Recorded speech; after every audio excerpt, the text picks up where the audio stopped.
I'm gonna try dialing so that I can get used to the Nightforce. Okay.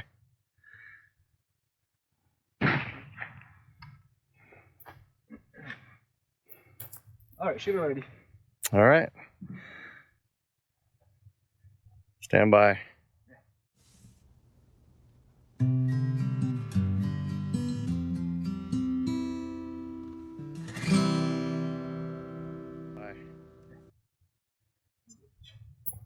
All right. Too much wind.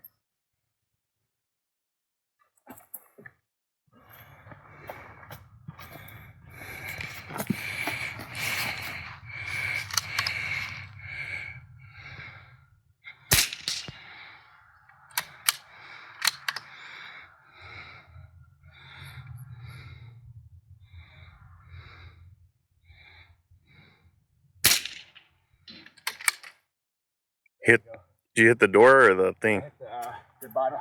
Okay, good.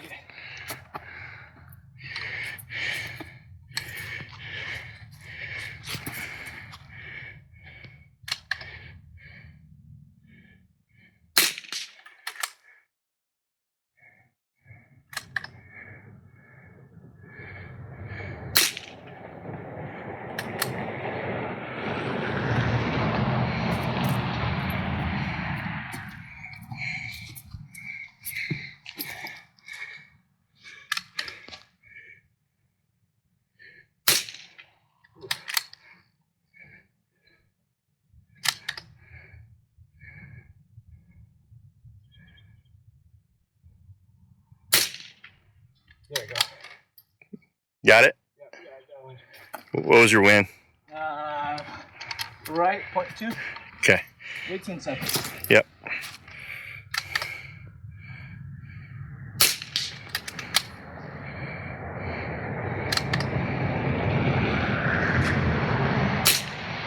Impact. Woo. Just in time. So you guys just saw my practice video on it, and I got to mess with the scope and the turrets and look it through the glass.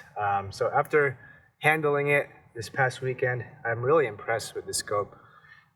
First of all, let's talk about the glass. The glass, I can't really tell a difference between this glass and the Zico. I'm sure the Zico is probably better because of the price point. But for me, for my eyes, I'm only 34, so my eyes are pretty decent, and it's hard to tell a difference between this scope and the zero compromise. The cool thing about this this glass was yesterday when we were shooting at 200 yards, I was able to literally see the bullet fly into the target, and when I missed it, I saw the bullet fly into like wherever it missed. But the sun was also like maybe a little bit behind us, so that gives you a better view of the trace or the bullet if the sun's behind you. So maybe it had to do with that, but that's a big advantage to be able to see your bullet up in the air so that you could correct where you missed. I want to talk about is the reticle. As you guys can see, this is called the Mil-C reticle that Nightforce has. It's different from the Christmas tree reticle that I used to have with the zero compromise and the other Christmas tree reticles out there. So it's less cluttered. I think I like it. I still got to get used to it. I've always had a Christmas tree reticle, and I mean, I barely hold over anyway, so I don't really use it that much. But we'll see what happens if I have to hold over the stage. It might be a little bit more tricky if I have to use this reticle because there's no Christmas tree. But again, like I barely hold with my elevation during stages anyway, so I do like that it's less cluttered. About the turrets, I'm pretty impressed with the clicks on these. If you can see, it's pretty well defined. I'm not sure if you could hear that because there's a plane up in the air, but I really like how it's well defined. And as you can see, when I was practicing yesterday, I had to dial, and I was able to finish within 2 minutes while I was dialing. The target was near to far per position, 5 positions near to far, and I just dialed the first and the second target, and I was still able to finish within 2 minutes instead of holding over. And it's super clear.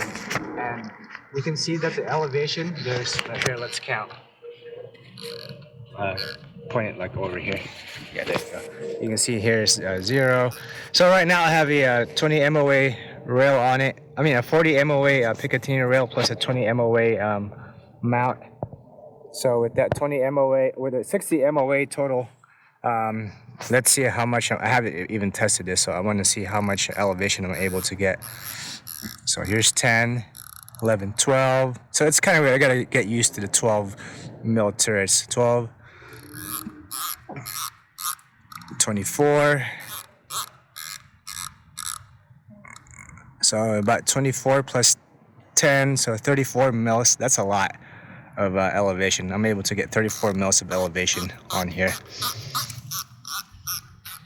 My only complaint about this turret is that it's not as easy to or straightforward to zero as the zero compromise or the tangent theta or the Razor Gen 3.